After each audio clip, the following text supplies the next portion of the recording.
Thanks for choosing Telluride Snowmobile Adventures. We're gonna go out and do an Alta tour, which means we're gonna be out on the snowmobiles for 2 hours, riding around, ripping on trails, and eventually getting to the ghost town of Alta. When we're out there, we're gonna see a lot of scenic sights. We're gonna pull over, we're gonna talk about the areas, talk about the history. Don't follow too close, don't go too fast, keep your eyes on the trail, stay on the trail. If you're ready to go, I'm gonna give you guys a thumbs up. Once I get a thumbs up back from everybody, it lets me know that you're ready. We're gonna take off, we'll go out and have a fun tour.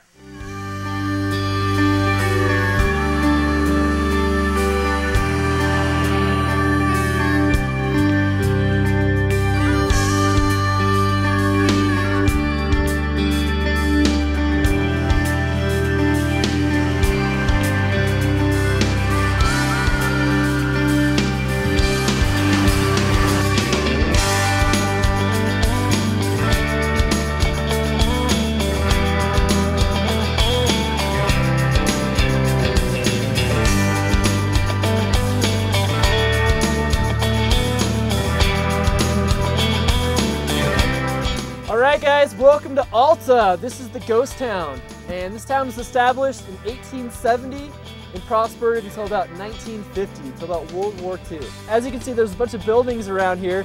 Earlier we rode through the boarding row where the families would live. Behind us we have the biggest building out here. This is the single men's boarding house, and this is the largest structure up here. If you were a single guy and you were a minor back in the day, this is where you'd be staying. Inside, the rooms are 8 feet by 10 feet, and there's 6 bunk beds in each room. So pretty cramped quarters. The other interesting thing was that there were hot beds, which meant that if you were working your 12-hour shift, somebody was sleeping in your bed, they'd get out of bed, they'd go on their 12-hour shift, and you'd use that bed. So the beds were constantly being used. Lots of men in this house. As you can imagine, this place probably smelled horrible. Life was a little bit better if you had a family, if you were married or had children. You lived just down the way in the little houses down there. Very small cottages, kind of like Little House on the Prairie. You'd have a loft up above.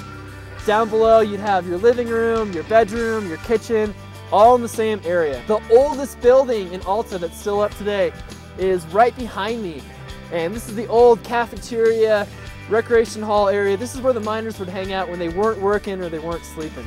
And this is the oldest building in the town right now. Up behind this building, you can see a line of houses, and these houses are much nicer than the houses down below for the families. This is referred to as Snob Knob, and this is where the management, the money brokers, the higher end people would live up here in these nicer, bigger houses. Another great thing about this site right here is it's really flat. Scenic views, flat area, great space to build a central location to the 16 mines around the area.